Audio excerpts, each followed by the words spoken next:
Let me make an observation. I think that the three of us are looking surprisingly well, don't you? I agree. Not bad for, the stuff that we have to go through as head coaches and managers. So I think you've had the better life of all three of us. Stan's a baseball guy. I know he went to Marlins games. Freddie, the pride of Southridge High School. Did you go to Heat games? Yes, we went to Heat games, and I've been to Orlando Magic games, and I've been to Detroit Piston games. We've known each other since our kids were in the Prime Koi League back when they were probably, 6, 7 years old. So we've known each other a long time. You got a relationship with him, Stan? Absolutely, man. He helped teach me the game. I was always interested in baseball. I don't know it. The only thing is, I want to tell the story, Steve. Hard to get a job on staff in Miami and again in Atlanta as a bullpen coach, and he wouldn't hire me. And he said it because I don't know anything about pitching. And I said, no, I can't answer the phone. Tell me, hey, get up. That'll be enough. But he wouldn't hire me. He was overqualified for that position, and probably he's gonna want too much money. But no, we've known each other for a long time, and it's been a great relationship, just like with you, Steve. So it's a nice thing that you invited us to do this, and wish you well in your retirement. Freddie, what about you? Are you always hoping for that next manager's job? You know what? I would like to take another shot at it, Steve.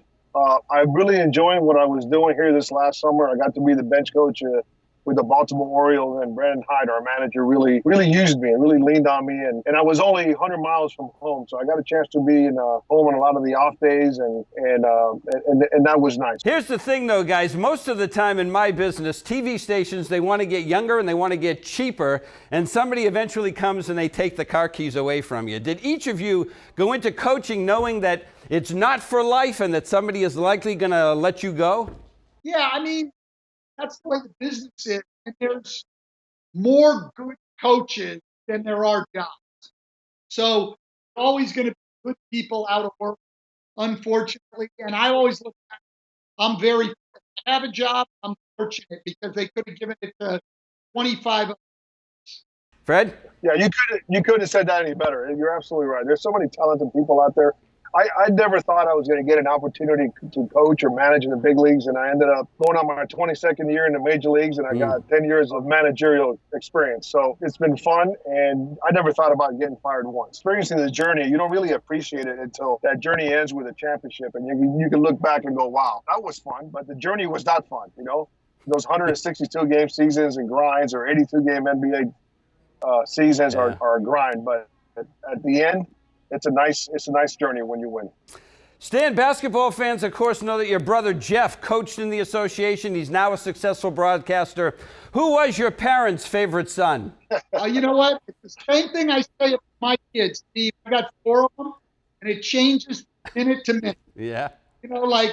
This kid's being a pain in the butt. He's at the bottom of my 4. This one's being nice. They're my favorite kid. It just changes all the time. Well, that was honest. Hey, you guys made it easy for us. You guys made it easy for the media. Do you watch the Sunday night sports shows? No, not usually. You will tonight, though, won't you? Am I on tonight? Yes. My wife will watch it, that's for sure. Do you see us as just a necessary part of your job, or did you actually enjoy dealing with us? I think I enjoyed dealing with you guys when we won.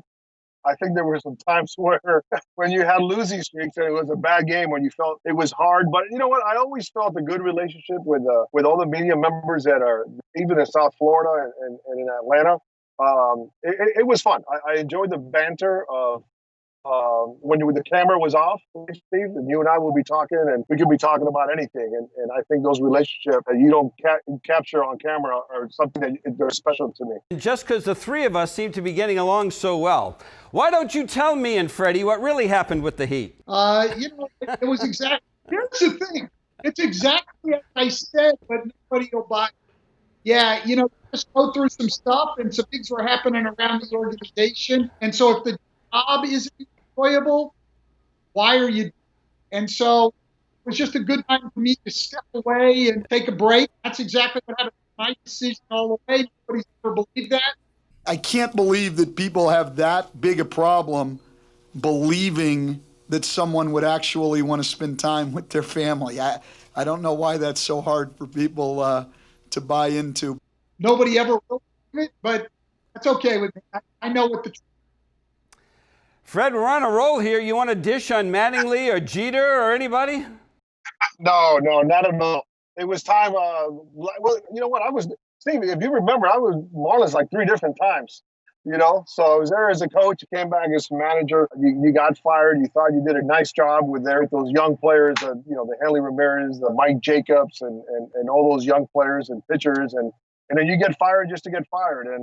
And you go to Atlanta, spend 6 years there, and then the first phone call you get back after you got fired there in Atlanta is from Jeffrey Loria, who had fired you 6 years prior. So, and he wants you back in the organization. So, it's sometimes I think you can wear out your welcome as a head coach, and I think there is a shelf life. But I never burned any bridges, and the times that I was with Miami were great. I got a chance to manage my hometown team. Man, I can't tell you how much I enjoyed our conversation. I hope that for all 3 of us, we have happiness and peace going forward. And you gave this old broadcaster a lot of enjoyment, I promise you. And just a ton of appreciation for both of you, Stan and Fred, for doing this for me. This is my swan song, and I really appreciate it. Thank you, guys. Thanks, Steve. Thank you. Good luck, man.